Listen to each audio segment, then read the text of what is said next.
Explanation sums చూద్దాం. First question. So, 1080 rupee invested for 3 months gave an interest of 27. Find the rate. So, principal ఇచ్చాడు, time ఇచ్చాడు, interest ఇచ్చాడు. మనల్ని rate కనుక్కోమంటున్నాడు. So, మనకు తెలిసిన ఫార్ములా ఏంటిది? Simple interest equal to PT 3 months ఇచ్చాడు కాబట్టి 12 వేసుకుంటున్నా, కింద వేసేసుకున్నా, ఇంటూ ఆర్, ఇది మనకు తెలీదు, బై 100. ఓకే, అంటే ఇది ఇంటూ 100 అయిపోద్ది. 3/12 కదా, 3 పైన వేసుకున్నా, బై 12 కింద రాసుకున్నా. సో ఇట్లా వస్తాయి అప్పుడు. సో క్యాన్సిలేషన్ చేద్దాం. 0 0 ఇంకే ఎక్కం కొట్టేద్దాం. 3 దీంట్లో ఎన్నిసార్లు పోయిద్ది? 4 సార్లు పోయిద్ది.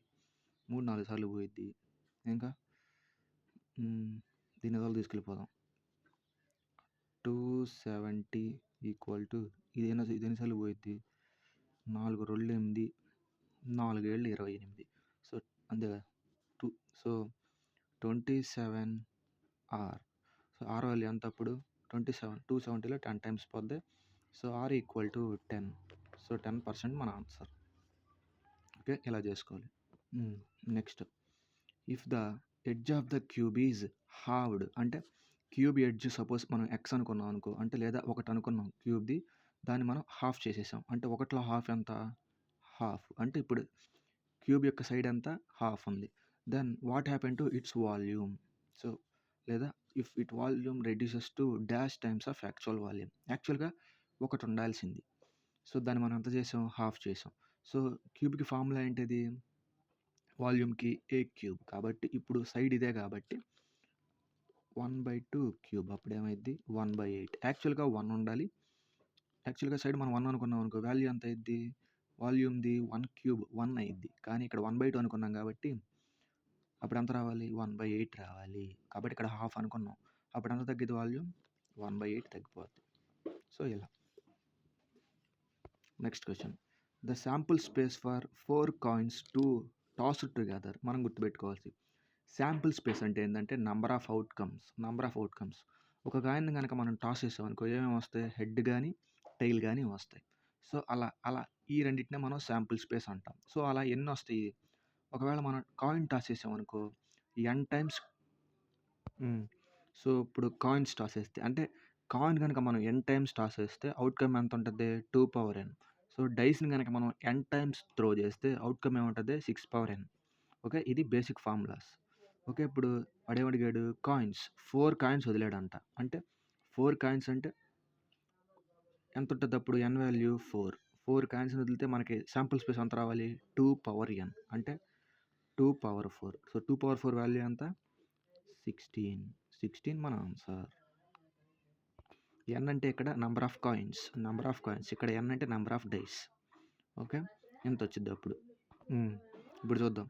2 pipes A and B fill the tank in 6 and x minutes. If both pipes are used together, they take 1.5 minutes to fill the tank. Find the value of x. ఇక్కడ కనుక మనం జాగ్రత్తగా చూసుకుంటే ఏ వాల్యూ x ఇచ్చాడు, B value 6 ఇచ్చాడు. So both pipes 1.5 minutes అంట. Value x అంత. అంటే ఏ ఒక వాల్యూ ఇచ్చాడు, ఏబి వాల్యూ ఇచ్చేసాడు. మిగతా వాల్యూ మనం కనుక్కోవాలంటే మనకు తెలిసిన ఫార్ములా తెలిసిందే. సో మనకు తెలిసిన ఫార్ములా ఏంటిది? మనం కనుక్కోవాల్సిన బి వాల్యూ. ఏ వాల్యూ ఇచ్చేసాడు, ఏబి వాల్యూ ఇచ్చేసాడు. మనకు డైరెక్ట్గా తెలిసింది product by difference. So product by difference అంత 6లోంచి 1.5 తీసేయాలి. 1.5 ఇంటూ 60, 6.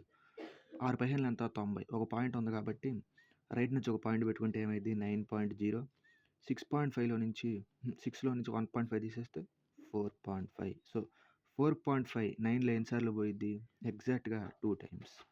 సో 2 మన ఆన్సర్. ఏ ఫార్ములా వాడాం? a into b by a minus b. So ఇప్పుడు ఇది చూద్దాం. 521 డివైడెడ్ బై 29 ఈక్వల్ టు 19. అంటే 521 29లో 19 సార్లు పోయిద్దని. అంటే 19 కూడా 551లో 29 సార్లు పోయిద్దనే కదా. సో ఇప్పుడు చూద్దాం. సో 5.51 డివైడెడ్ బై 0.0019 ఇలా ఉంది. దీన్ని ఎలా రాసుకోవచ్చు? 551/100గా రాసుకోవచ్చు. సో డివైడెడ్ బై ఉంది అంటే కింద రాసుకుంటాం. కింద రాసుకునేటప్పుడు ఏమైంది? రివర్స్ రాసుకోవాలి. డివైడెడ్ బై కాస్త ఇంటూ అయ్యిద్ది. ఇది డివైడెడ్ బై కదా, సపోజ్ ఈ వాల్యూ రాసుకుందాం మనం. ఈ వాల్యూ రాసుకుందాం అనుకో, ఎంత వచ్చింది అది 19.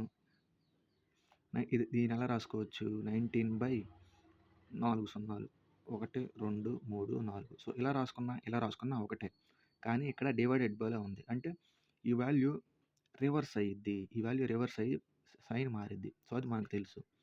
కాబట్టి అప్పుడు ఏమైద్ది అది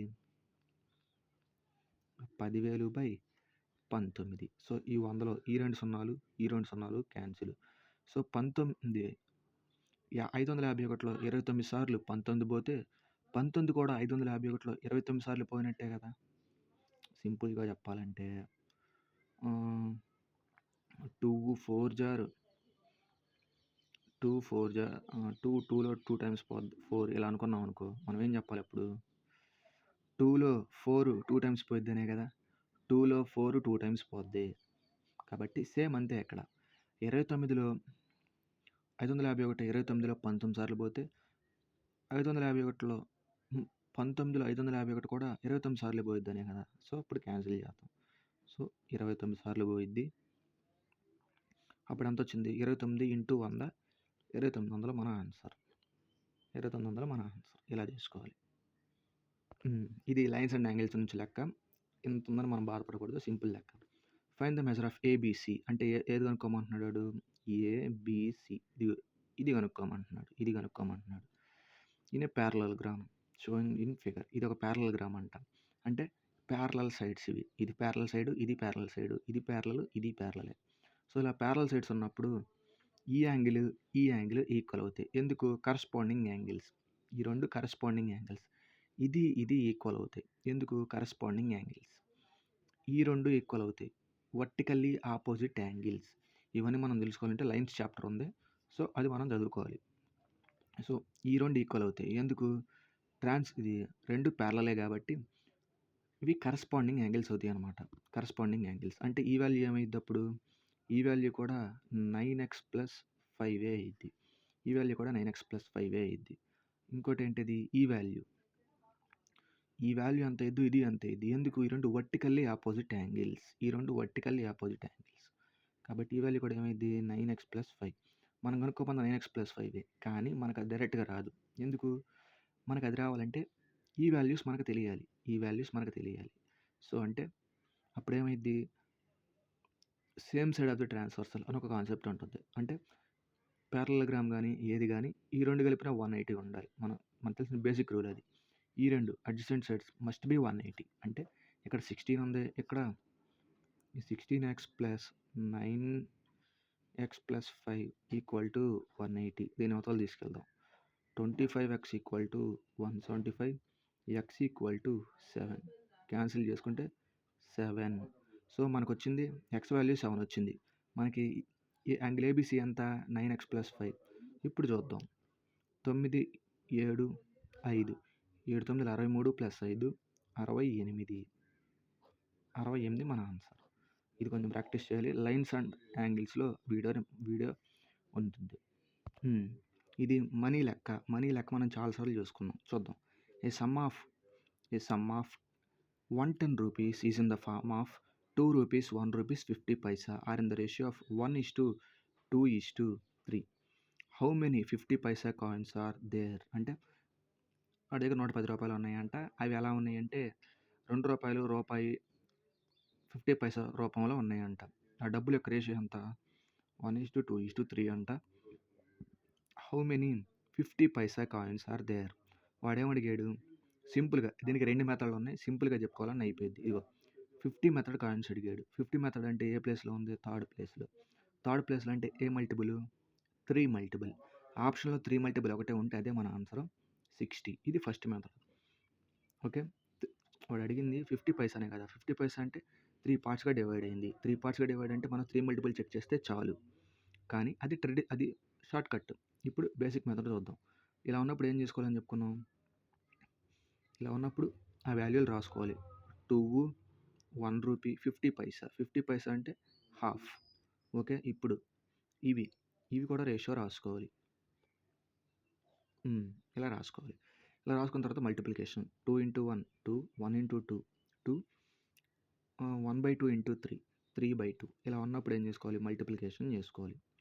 2 ఇంటూ 2 4, 2 ఇంటూ 2 4, ఇంకా 3. ఆ 2 ఇంకా మనం పట్టించుకోకూడదు ఎందుకంటే మల్టిప్లికేషన్ చేసాం కాబట్టి. టోటల్ ఎన్ని పార్ట్స్ ఉన్నాయి, 11 పార్ట్స్. సో 11 పార్ట్స్ వాల్యూ 110 అయితే వాడు ఎన్ని అడిగాడు మనల్ని, 3 పార్ట్స్. ఓకే, 3 పార్ట్స్ వాల్యూ అడిగాడు. 50 పైసా అయితే కదరా.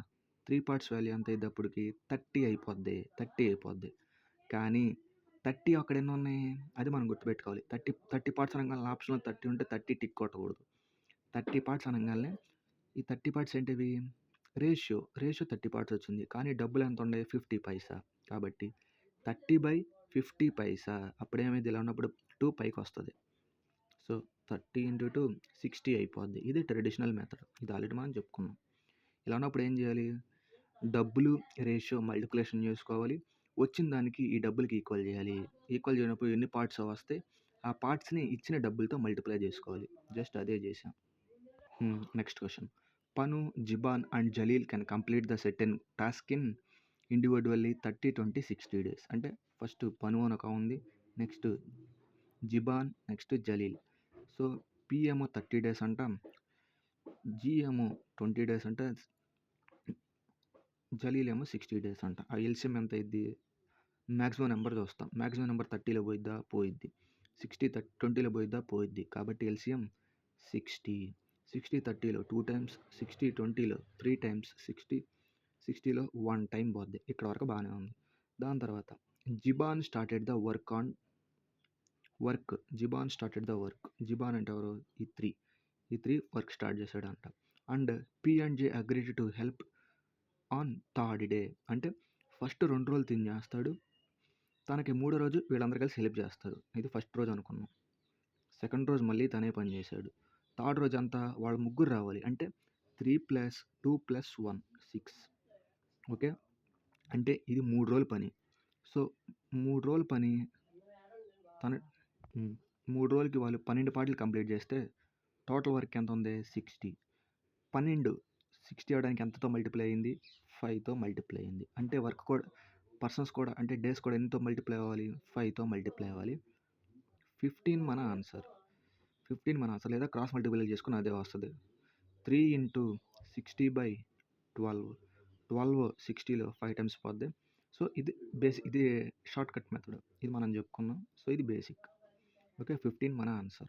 ఎలా వచ్చింది, వీళ్ళు థర్డ్ డే అసైన్ చేస్తారు. అంటే థర్డ్ డే వీళ్ళు కలిసి పని చేస్తారు. అంటే ఫస్ట్ 2 రోజులు తినే చేయాలి. ఫస్ట్ 2 రోజులు 3 చేస్తాడు. 3వ రోజు ముగ్గురు కలిసి చేస్తాడు, 6 రోజులు. అంటే 3 రోజులకి 12 వరకు కంప్లీట్ అయిపోయినప్పుడు మొత్తం వర్క్ కంప్లీట్ చేయడానికి ఎన్ని రోజులు పడుతుంది, ఇది మన question. You are driving from point A to point B. ఒకడంట ఇటు నుంచి ఇటు వెళ్తున్నాడంట, point A to point B at speed of 45 kilometers. And your friend from point B to point A. అంటే ఒక ఫ్రెండ్ ఇటు వస్తున్నాడు అంట. అంటే ఒకడు ఇటు వెళ్తుంటే ఒకడు ఇటు వస్తున్నాడు. అప్పుడేమో వాళ్ళిద్దరు ఆపోజిట్ డైరెక్షన్లో వస్తున్నాడు. సో వాళ్ళ ఫ్రెండ్ ఎప్పుడు డైరెక్షన్లో వస్తున్నాడు, ఆపోజిట్ డైరెక్షన్లో. The distance is 10,029 kilometers. Both started at the same time. How many hours will it before you pass each other. అంటే ఒకడేమో ఇటు నుంచి వస్తున్నాడు అంట, ఒకడు ఇంటి నుంచి వస్తున్నాడు అంట. డిస్టెన్స్ ఏమో 10,029 kilometers అంట. సో ఎప్పుడు వాళ్ళు ఫస్ట్ టైం పాస్ అవుతారు అంటే టెక్నికల్గా ఏం క్వశ్చన్ అది, రిలేటివ్ స్పీడ్. అంటే ఫస్ట్ టైం ఎప్పుడు వాళ్ళు పాస్ అవుతారు, ఏ గంటలకి వాళ్ళు పాస్ అవుతారు అని అడిగాడు జస్ట్. సో మనకు తెలిసిందే రిలేటివ్ స్పీడ్ ఏంటిది, formula distance by relative speed. Time కనుక్కోవడానికి distance by relative speed. Relative speed అని ఎలా చెప్పాం, ఇది how many hours it will you pass. మనల్ని అడుగుతాడు, సర్క్యులర్ ట్రాక్ ఉంది, ఇద్దరు ఫ్రెండ్స్ రన్నింగ్ చేస్తున్నారు. How they cross for first time, how they meet for first time. Same ఇది అంతే కాన్సెప్ట్. సో చూద్దాం, డిస్టెన్స్ ఎంత 1029. సో ఇప్పుడు రిలేటివ్ స్పీడ్ ఆపోజిటా, సేమ్ డైరెక్షన్. ఒకడ ఇటు నుంచి వస్తున్నాడు, ఒకడు ఇటు నుంచి వస్తున్నాడు కాబట్టి సేమ్ డైరెక్షన్. అప్పుడేమొచ్చింది 98. సో 98 వచ్చింది. 10,029 98 కొట్టేద్దాం. 29 కదా, 3 ఎక్కువ, 3 3 9, 3 4 12, 3 3 9 కొట్టేద్దాం. 3 ఎంత, కొట్టేయలేం కదా, 3 ఎక్కం కొట్టేయలేం. 1029 98 98 ones 98 ones 98. ఓకే, 98 వన్స్ కాబట్టి ఇది తీసేద్దాం. 98 వన్స్ 98. అప్పుడు ఎంత వచ్చింది? 39. 100లో నుంచి 1029 98 98. 12లో నుంచి 8 పోతే 4 49 49 49 98లో పోయిద్దా? పోదు. కాబట్టి 0 పెట్టుకుంటాం. 0 ఉన్న ఆప్షన్ ఇదే ఇంకా. ఓకే, ఇది ఉంది కానీ కంటిన్యూ అవ్వాలి, ఖచ్చితంగా పాయింట్ కంటిన్యూ అయిపోవాలి. That's why. Next, the garden has 42 trees. In that 3/7 are neem trees. అంటే 42 ఉన్నాయి అంట, అందులో 3/7 నేమ్ ట్రీస్ అని అంట. అంటే ఎన్ని నేమ్ ట్రీస్? 18 name trees. అయితే ఇంకా మ్యాంగోస్ ఎన్ని ఉంటాయి? వాడు అడిగింది అది. Rest are the mangoes. Find the number of mangoes. 42లో 18 మ్యాంగోస్ అయితే మిగతా ఏమైనా ఉంటాయి? 12లోంచి 8 పోతే 4 ఉన్న ఒకే ఒక ఆప్షన్ ఇది. అంతే. కాన్సెప్ట్ ఎంత ఉందో అనుకోకూడదు. క్వశ్చన్ చూసి చూద్దాం. ఈ company CEO discuss to find the allocation with the CFO. అంటే ఒక CEO అన్నాడంట, దేనికో దానికి ఫండ్ అలొకేషన్ చేద్దాం అనుకున్నాడంట. This year the fund is new product development has increased by 1/3 of the fund allocated last year. అంటే ఈసారి ఏమనుకున్నాడు? న్యూ ఇయర్కి మనం లాస్ట్ ఇయర్ ఎంతైతే అలొకేట్ చేసామో దానికి 1/3 ఎక్స్ట్రా చేద్దాము అన్నాడంట. బట్ ఈసారి ఏం చేశాడు? లాస్ట్ ఇయర్ ఎంత అలొకేట్ చేశాడు అంటే 20 lakhs. Last year 20 lakhs allocate చేశాడు. In that 30% are allocated to development. అంటే ఇక్కడ అనుకున్నాడు కదా, మనం అలొకేట్ చేసేదానికి, మనం ఏదైతే అలొకేట్ చేస్తామో దానికి 1/3 ఎక్స్ట్రా అలొకేట్ చేయాలనుకున్నాడు. హౌ మచ్ మనీ ఈ CFO allocated for product development this year. అంటే తన దగ్గర మొత్తం 20 lakhs ఉన్నాయంట. 20 lakhs ఉన్నాయి. 1,10,000 అంతే. 20 lakhs ఉన్నాయి. ఇందులో ఫస్ట్ 30% డెవలప్మెంట్కి ఇవ్వాలి. సో 30%. ఈ 2 సున్నాలు క్యాన్సిల్. 3 రోజులు 6. సో 6 లక్షలు తను నార్మల్గా ఇవ్వాలి. 6 లక్షలు తను నార్మల్గా ఇవ్వాలి. కానీ ఈ 6 లక్షల మీద ఇప్పుడు ఎంత ఎక్స్ట్రా ఇద్దాం అనుకున్నాడు? 1/3 ఎక్స్ట్రా ఇద్దాం అనుకున్నాడు. 6,000 ఆప్షన్లో ఉంది. గబక్కని టిక్ కొట్టేస్తే తప్పు. ఎందుకు? దీని మీద ఇంకా ఎక్స్ట్రా ఇవ్వాలి. అంటే ఆన్సర్ ఖచ్చితంగా 6,000 కంటే ఎక్కువ ఉండాలి. ఎంత ఎక్స్ట్రా ఉండాలి? 1/3 ఎక్స్ట్రా ఉండాలంట. 6,000 మీద 1/3 అంటే 6 లక్షల మీద 1/3 అంటే 3 సో 2 లక్షలు ఎక్స్ట్రా ఇవ్వాలి. 2 లక్షలు ఎక్స్ట్రా ఇవ్వాలి అంటే 6 లక్షల మీద 1/3 ఎక్స్ట్రా అంటే 2 లక్షలు ఎక్స్ట్రా ఇస్తే ఎంత వస్తుంది టోటల్? 8 lakhs. ఓకే, 8 lakhs మన ఆన్సర్. ఇలా చేసుకోవాలి లెక్క. ఓకే, ఫస్ట్ వాడు ఏమనుకున్నాడు? మనం కొంత అమౌంట్ ప్రొడక్ట్ డెవలప్మెంట్కి పెట్టాలి, కానీ మనం ఏం చేయాలంటే ప్రీవియస్ ఇయర్స్తో పోలిస్తే 1/3 ఎక్స్ట్రా ఇవ్వాలి. సో మొత్తం 20 lakhs ఉన్నాయి తన దగ్గర. అందులో 30% డెవలప్మెంట్ కోసం అలొకేట్ చేశాడు. ఆ 30% ఎంత వచ్చింది? 6 lakhs వచ్చింది మనకి. కానీ వాడు ఏమనుకున్నాడు? పోయిన సంవత్సరం కన్నా ఈ ఇయర్ 1/3 ఎక్స్ట్రా ఇవ్వాలి. అంటే ఈసారి 6 lakhs ఇస్తున్నాం, దీనికంటే 1/3 ఎక్స్ట్రా ఇవ్వాలి. కాబట్టి 1/3 ఎక్స్ట్రా ఎంత? 1/3 ఆఫ్ 6 lakhs ఎంత? 2 lakhs. కాబట్టి 6 lakhs కన్నా 2 lakhs ఎక్స్ట్రా ఇస్తే మొత్తం ఎంత ఇచ్చినట్టు తను? 8 lakhs. సో 8 lakhs మన answer. Okay, next question. If tan theta equal to a by b such that a sin theta minus b cos theta, a sin theta plus b cos theta equal to a square minus b square by a square plus b square whole power k. Find the value of k. ఇలాంటి లెక్క ఇచ్చినప్పుడు భయపడక్కర్లేదు. tan అంటే మనకు తెలిసిందే. tan అంటే ఏంటది? sin by cos equal to ab అంట. అంటే సైన్ ప్లేస్లో ఏ పెట్టుకొని కాస్ ప్లేస్లో బి పెట్టుకుంటే సరిపోద్ది. So A sine theta, A into A by B into B. B ఎందుకు పెట్టుకుంటున్నాను? B equal to cos theta కదా. సో అలా. So A into A plus B into B ఏమొచ్చింది? A square minus B square by A square plus B square. ఇది దేనికి equal అయింది? Same మళ్ళీ దానికే ఈక్వల్ అయింది. సో ఇది equal to A square minus B square by A square plus B స్క్వేర్కే equal అయింది. ఇక్కడ కే ఉంది. కే అంటే ఇక్కడ పవర్ ఏమో లేకపోతే 1 ఉన్నట్టు కదా. అంటే K equal to 1.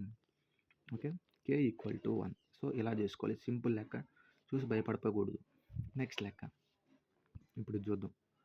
120 soldiers in a forts has enough food for 28 days. అంటే ఫోర్ట్‌లో మొత్తం 1200 సోల్జర్స్ ఉన్నారంట. వాళ్ళకి 28 రోజులు సరిపడా ఫుడ్ ఉందంట. ఆఫ్టర్ 4 డేస్ అంటే 4 డేస్ తినేశారు. 28 రోజుల్లో 4 డేస్ తినాక ఎంతుంది? ఇంకా 24 డేస్ సరిపడా ఫుడ్ ఉంది. Some soldiers were left the fort. Thus food last for 32 more days. How many soldiers left? So మొత్తం 28 డేస్ ఉంది. కానీ వాళ్ళు ఎంతమంది తినేశారు? 4 రోజులు తినేశారు. అంటే ఇంకెంత ఫుడ్ ఉంది? 1200 మందికి 24 రోజులు సరిపడా ఫుడ్ ఉంది. కానీ ఆ 1200 మందిలో కొంతమంది వెళ్ళిపోయారు. ఆ ఎక్స్ ఎంతో మనకు తెలియదు. కొంతమంది వెళ్ళిపోయారు. అప్పుడు ఫుడ్ ఏమైంది? 32 రోజులు సరిపడా ఉంది. ఇలా రాసుకోవాలి. అంటే 1200 మంది 28 రోజుల్లో 4 రోజులు తినేశారు. మిగిలినంత 24 రోజులు సరిపడా ఫుడ్ ఉంది. కానీ ఆ 1200 మందిలో కొంతమంది వెళ్ళిపోయారు. ఎంతమంది వెళ్ళిపోయారు నాకు తెలియదు. దాన్ని ఎక్స్ అనుకుంటున్నాం. అప్పుడేమైంది? వాళ్ళు వెళ్ళిపోగా ఇంకెంత మిగిలింది? ఫుడ్ 32 రోజులు సరిపడా ఉంది. 32 రోజులు సరిపడా ఉంది. సో కొట్టేద్దాం. 3 ఎనిమిదిలు 8 మూడులు 8 నాలుగులు. ఇంకేం కొట్టేద్దాం? 4 ఎక్కం. 4 12 ఎన్నిసార్లు పోయిద్ది? 3 సార్లు పోయిద్ది. ఇటు పక్కన ఎంత ఉంది? 300 మూడులు 900 ఉంది ఇటు పక్కన. ఇంక ఇటు పక్కన 1200 మైనస్ ఎక్స్. ఎక్స్ని అవతల తీసుకెళ్దాం. దాన్ని అవతల తీసుకొద్దాం. X equal to 1200 minus 900 equal to 300. So 300 మన ఆన్సర్. ఇప్పుడు ఇది చూద్దాం. Next question. In a group of 100 students every student studies the 8 subjects. అంటే 100 స్టూడెంట్లు ఉన్నారంట. ప్రతి ఒక్క స్టూడెంట్ 8 సబ్జెక్టులు చదువుతాడంట. And every student studied by 10 students. Every subject studied by 10 students. The number of students. అంటే 100 మంది స్టూడెంట్లు ఉన్నారు. ప్రతి ఒక్కడు 8 సబ్జెక్టులు చదువుతాడు. సో 100 మంది స్టూడెంట్లు ఉన్నారు. ప్రతి ఒక్కడు 8 సబ్జెక్టులు చదువుతాడు. సో ఒకవేళ 10 స్టూడెంట్స్ ఉంటే ఓకే, లేదా ఎవ్రీ సబ్జెక్ట్ని 10 స్టూడెంట్స్ చదివితే ఎంతమంది కావాలి? అదే క్వశ్చన్. అంటే 100 మంది స్టూడెంట్స్ ఉన్నారు. ప్రతి ఒక్క స్టూడెంట్ 8 సబ్జెక్టులు చదువుతాడు. సో ఒకవేళ ప్రతి ఒక్క స్టూడెంట్ 10 సబ్జెక్టులు చదివితే ఎంతమంది ఉండాలి? సో అదే మనల్ని అడిగాడు. ఇప్పుడు 10 మంది స్టూడెంట్స్ ఉన్నారు. ఇది 10 మంది సబ్జెక్ట్స్ ఉన్నాయి. ఎంతమంది స్టూడెంట్స్ కావాలి? అదే question mark. M1D1 equal to M2D2. Same concept. కొట్టేద్దాం. 10 దీంట్లో ఎన్నిసార్లు పోయిద్ది? 10 సార్లు పోయిద్ది. కాబట్టి 10 ఇంటూ 80 80 స్టూడెంట్స్ కావాలి. 80 మన answer. Okay, next. 10 men can finish the painting wall in 8 days. Okay, 10 men can finish the painting wall in 8 days. How many more men needed if the painting? అంటే 10 మంది మీద ఎంత ఎక్స్ట్రా కావాలి? So how many more men needed to complete the work in 4 days. So 4 డేస్లో work మొత్తం complete చేయడానికి ఎంతమంది extra కావాలి? ఎక్స్ట్రా అడిగింది. సో దీన్ని వేరే రకం కూడా చేయొచ్చు. ఇది ఫస్ట్ మెథడ్. సో కొట్టేద్దాం. 4 ఇందులో 2 సార్లు పోయిద్ది. అంటే ఇటు పక్కన 20 ఉంది. సో ఇప్పుడు 10 ప్లస్ ఎక్స్. అప్పుడు ఎక్స్ వాల్యూ ఏమైద్ది? 20 మైనస్ 10 అయిపోయిద్ది. 10 మన ఆన్సర్. ఇది ఫస్ట్ మెథడ్. రెండో మెథడ్ చూద్దాం. సో 10 మెన్ 8 డేస్లో కంప్లీట్ చేస్తారు. ఎంతమంది ఎక్కువ ఉంటే దాన్ని 4 డేస్లో కంప్లీట్ చేస్తారు. సో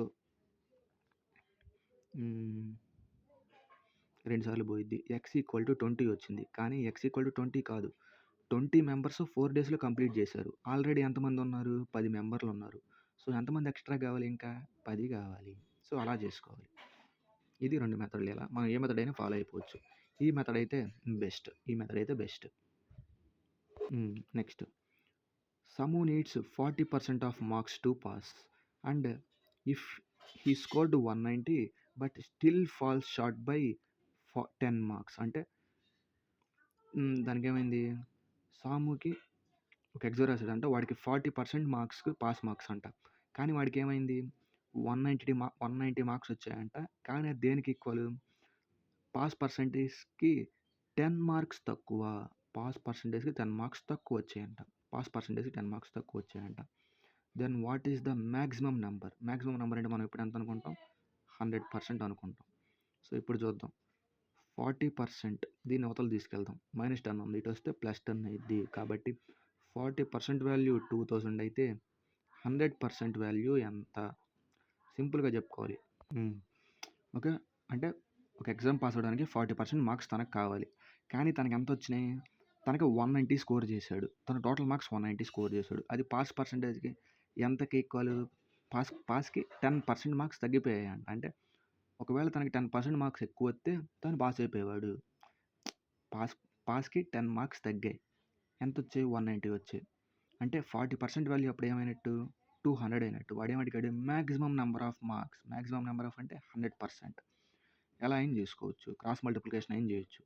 40 200 అయింది. ఎంతతో మల్టిప్లై అయినట్టు? 5తో మల్టిప్లై అయినట్టు. అప్పుడు 100 కూడా దేనితో మల్టిప్లై అవ్వాలి? 5తో మల్టిప్లై అవ్వాలి. అంటే 500 మన ఆన్సర్. లేదు నేను క్రాస్ మల్టిప్లై చేసుకున్నా అన్నా ఓకే. So 2000 into 100/40. 40 అప్పుడేమొచ్చిద్ది? 4 ఈ 0 ఈ 0 4 20లో 5 సార్లు పోయిద్ది. 5 ఇంటూ 100 500. ఇలా ఇది ట్రిక్కే అడిగాడు. మనకు తెలిసిన లెక్కే ఇది. The difference between fraction and it reciprocal is 9/11. అంటే నేను ఫ్రాక్షన్‌ని x అనుకుంటున్నాను. రెసిప్రోకల్ అంటే ఏంటిది? 1/x. దీనికి రివర్స్ కదా! మధ్యలో ఏమన్నాడు? డిఫరెన్స్ ఈక్వల్ టు 9/11 అంట.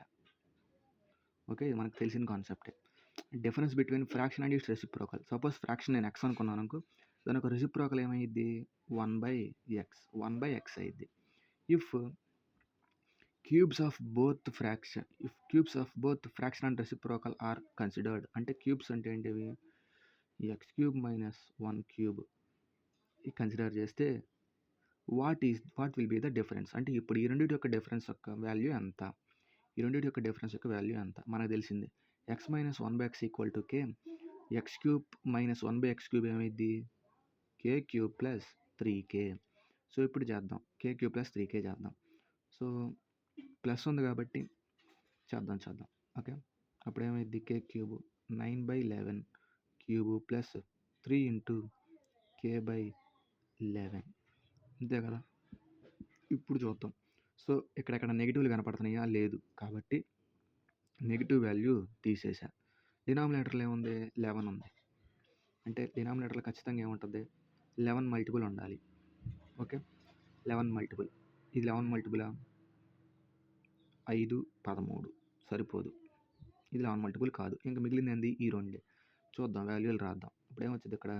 729/1331 ఇంటూ 27/11. ఇప్పుడు ఈ వాల్యూ గమనిద్దాం. సో ఈ రెండు లాస్ట్ ఈ వాల్యూ ఇచ్చాడు. కానీ దీనికి కొంత యాడ్ అయ్యి ఉంది కదా! దీనికి కొంత యాడ్ అయ్యి ఉంది. అంటే ఆన్సర్ ఏంటి? దీనికంటే ఎక్కువ రావాలి. కాబట్టి ఉంది ఒకే ఒక ఆప్షన్ ఇదే. సో ఇదే మన ఆన్సర్. ఓకే. ఇలా చేయాలన్నమాట. ఇలా చేయాలి లెక్కలు. ఇదేమో 729/1311 ఉంది. కానీ ఇక్కడ అదే ఉంది కదా! ఆన్సర్ దీనికంటే ఎక్కువ ఉండాలి. ఉన్న ఒకే ఒక ఆప్షన్ ఇదే. ఈ మోడల్ మనకు తెలుసు. కానీ వాడు ఇలా ఇచ్చాడు. అంటే వర్డ్స్ ఫామ్‌లో ఇస్తే మనం ఎలా చేయాలో నేర్చుకోవాలి. చూద్దాం. If 3 is added to both numerator and denominator, the fraction became 10/11. When 4 is subtracted from both numerator and denominator of the same fraction, it becomes 3/4. What is the value of the fraction? ఇలా ఉన్నప్పుడు మనం ఏం చేయాలంటే option verification is the best. Option verification చేసుకోవాలి. First ఏమి ఇచ్చాడు? 6/13 ఇచ్చాడు. First line చూద్దాం. 3 is added to both numerator and denominator. అప్పుడు ఫ్రాక్షన్ ఏమి రావాలి? 10/11 రావాలి. 3 పైన కింద యాడ్ చేసాం. ఏమొచ్చింది మనకి? 9/16 వచ్చింది. 10/11 వచ్చిందా? రాలేదు. నెక్స్ట్ ఆప్షన్ చూద్దాం. 3/5. 3 పైన కింద 3 కింద యాడ్ చేస్తున్నాను. ఎందుకు యాడ్ చేస్తాను? క్వశ్చన్లో అదే ఉంది. మన పైన కింద 3 యాడ్ చేస్తే 10/11 వస్తుందంట ఫ్రాక్షన్. అంటే మనకి ఆన్సర్ రైట్ అయిపోయినట్టు అది వస్తే. సో 3కి యాడ్ చేస్తున్నాం. పైన 3 కింద 3 కాబట్టి 6/8. నెక్స్ట్ 7/8 యాడ్ చేస్తున్నాం. 7/8 8 పైనకి పైన 3 కింద 3. సో ఇప్పుడు చూద్దాం ఏమొచ్చింది 10/11 ఇది వచ్చింది 10/11 వచ్చింది. దీన్ని హోల్డ్లో పెడదాం. ఎందుకు కిందది కూడా 10/11 వస్తే మనం ఏం చేయాలి మళ్ళీ ఇది చెక్ చేయాలి. ఏది చెక్ చేయాలి 4 సబ్స్ట్రాక్ట్ చేస్తే 3/4 వస్తుందా లేదా అని చెక్ చేయాలి. సో ఇప్పుడు కిందది కూడా చెక్ చేస్తే ఒకవేళ రెండింటికి 3 కనుక యాడ్ చేసామనుకో 10/11 రాకపోతే ఇంక ఇదే మన ఆన్సర్. ఎందుకు ఇక్కడ 10/11 వచ్చేసింది కదా. సో ఇప్పుడు 3/4 ప్లస్ 3 ప్లస్ 3 అప్పుడు 6/7 కాబట్టి ఇది రాలేదు. ఇది ఒకటే దాన్ని సాటిస్ఫై చేసింది.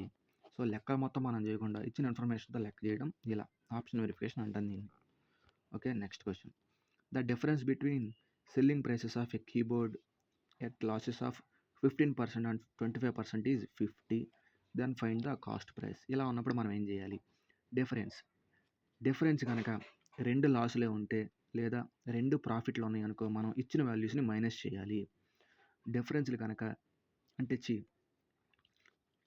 2 లాసులు ఉన్నా 2 ప్రాఫిట్లు ఉన్నా మనం డిఫరెన్స్ అంటే నార్మల్ డిఫరెన్స్ చేసేస్తాం. అంటే అలా ఇప్పుడు నాకు 10% ప్రాఫిట్ 20% ప్రాఫిట్ వచ్చింది అనుకో డిఫరెన్స్ కనుక్కోమన్నాడు. అప్పుడు ఏం రావాలి మనకి 20 - 10 వచ్చేయాలి 10%. అప్పుడు ఇలా సో ఒకవేళ ఒకటి ప్రాఫిట్ వచ్చి ఒకటి లాస్ వచ్చింది అనుకో మనం అప్పుడు ఎలా చేయాలంటే యాడ్ చేయాలి. ఇప్పుడు ఇక్కడ ఉంది నాకు 15% ప్రాఫిట్ వచ్చింది 25% లాస్ వచ్చింది 25% లాస్ వచ్చింది. ఈ రెండింటి మధ్య డిఫరెన్స్ అంత అన్నాడు అనుకో ఈ రెండింటిని యాడ్ చేయాలి. అంటే 25 + 15 40 అయ్యిద్ది అప్పుడు.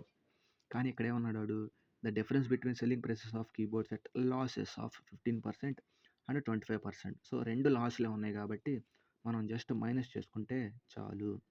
సో 2 లాసులు ఉన్నా 2 ప్రాఫిట్లు ఉన్నా మైనస్ చేసుకోవాలి. అదే ఒక ప్రాఫిట్ ఒక లాస్ ఒక ప్రాఫిట్ ఉందనుకో ఇచ్చి ప్లస్ చేసుకోవాలి దానికి ఈక్వల్ చేసుకోవాలి. సో ఇప్పుడు చూద్దాం ఎంత 5 నుంచి 5 పోతే 0 2 నుంచి 1 పోతే 1. సో 10% వాల్యూ 50 అంట. ఓకే 10% వాల్యూ 50 అన్నప్పుడు వాడేవాడికి కాస్ట్ ప్రైస్ అంటే మనం ఇప్పుడు ఎంత అనుకుంటాం 100. 10 పార్ట్స్ వాల్యూ 50 అంటే 100 పార్ట్స్ వాల్యూ ఏమైంది జస్ట్ ఇక్కడ ఎంత అయింది 10 ఇంటూ 10తో మల్టిప్లై అయింది. ఇక్కడ ఇంటూ 10తో మల్టిప్లై అవ్వాలి. సో 50 × 10 500. ఓకే 500 లేదా క్రాస్ మల్టిప్లికేషన్ ఏం చేసుకోవచ్చు లేదా ఎక్కాలు 10 ఎక్కం 50 5 సార్లు పోయిద్ది అంటే ఇంటూ 5తో మల్టిప్లై అయింది. 100 కూడా 5తో మల్టిప్లై అయితే 500 ఇలా చేసుకోవాలి. Medha sells her bag for 300 and loss of 650. అంటే తన బ్యాగ్ని 300కి అమ్ముకుని ఆమె 60 నష్టం పాటైందంట. 60 నష్టం అంట. అంటే తను మొత్తం ఎంత కొన్నట్టు 360కి కొన్నట్టు అంతే కదా 360కి కొన్నట్టు. సో 300కి కొని 60 రూపాయలు రాసి వచ్చిందంటే తనకి మొత్తం ఎంత కొన్నట్టు 360కి కొన్నట్టు. లేదా సింపుల్గా చెప్పాలంటే సింపుల్ బేసిక్ ఫార్ములా ఉంది. ఏంటిది అది లాస్కి ఫార్ములా ఏంటిది సిపి - ఎస్పి ఇంతే కదా లాస్కి ఫార్ములా. అదే గెయిన్కి అయితే ఎస్పి - సిపి = గెయిన్. సో మనం ఇప్పుడు ఈ ఫార్ములా యూజ్ చేద్దాం. ఎందుకు మనకు కావాల్సింది ఫస్ట్ కాస్ట్ ప్రైస్ కనుక్కుంటే అసలు వాడు ఎంత కొన్నాడు మనం ఏం కావాలని కనుక్కోవచ్చు. వాడు ఏం అడిగాడు మేధా sells her bag for 300 and losses 650. అంటే తను 300కి బ్యాగ్ అమ్మి 60 రూపాయలు నష్టపోయింది. At what price must she cell. So తను ఎంతకు అమ్మాలి 15% గెయిన్ రావడానికి. అంటే ఫస్ట్ తను 15% గెయిన్ రావాలంటే తను ఎంత కొందో మనకు తెలియాలి. కాబట్టి ఫస్ట్ లాస్ ఎంత ఇచ్చాడు ఈ ఫార్ములా వాడుతున్నా ఎందుకు కాస్ట్ ప్రైస్ కనుక్కోవడానికి. లాస్ 60 ఇచ్చాడు కాస్ట్ ప్రైస్ ఎంతో మనకు తెలియదు కానీ తన సెల్లింగ్ ప్రైస్ ఎంత 300 కాబట్టి దీన్ని యువతలో తీసుకొచ్చాం అనుకో అప్పుడు సిపి ఏమైంది 360. సో అలా చెప్పాం. సో తను 300కి అమ్మి 60 రూపాయలు నష్టపోయిందంటే మొత్తం ఎంత కొన్నట్టు 360 కొన్నట్టు. సో 100 పార్ట్స్ వాల్యూ 360 అయితే సో తనకి ఇప్పుడు ఎంత కావాలి గెయిన్ 1500 అది 15 గెయిన్ కావాలి. సో తనకి ఎంతకు అమ్మాలి. సో 15 గెయిన్ అంటే ఎంత 100 మీద 115 కమ్మితే తనకి ఎంత లాభం వచ్చింది ఎంత వస్తుంది ఇదే అడిగిన క్వశ్చన్. క్రాస్ మల్టిప్లికేషన్ చేసేద్దాం. 360 × 115/100 కొట్టేద్దాం. 0 0 5 2 5 2 5 5 2 10 5 3 15. సో ఇప్పుడు 2 ఎక్కం 2 36లో ఎన్నిసార్లు పోయిద్ది? 18 సార్లు పోయిద్ది. 18 అంటే ఏ మల్టిపుల్? 9 మల్టిపుల్. లేదా నేను యూనిట్ ప్లేస్ చెక్ చేస్తా ఉన్నా. ఓకే. 8 3 24. 4 ఉన్న ఆప్షన్ ఒకే ఒకటి ఉంది, అదే మన ఆన్సర్. లేదా మన లెక్క ఇక్కడే అయిపోద్ది. 36 ఉంది. 36 అంటే ఖచ్చితంగా ఏ మల్టిపుల్ అవ్వాలి? 9 మల్టిపుల్ అవ్వాలి. సో 9 మల్టిపుల్ ఆప్షన్లో ఇది ఒకటే ఉంది. సో ఇదే మన ఆన్సర్. ఇలా అయిపోయింది. సో ఇది మన ఎక్స్ప్లెనేషన్ గురించి. Okay then bye.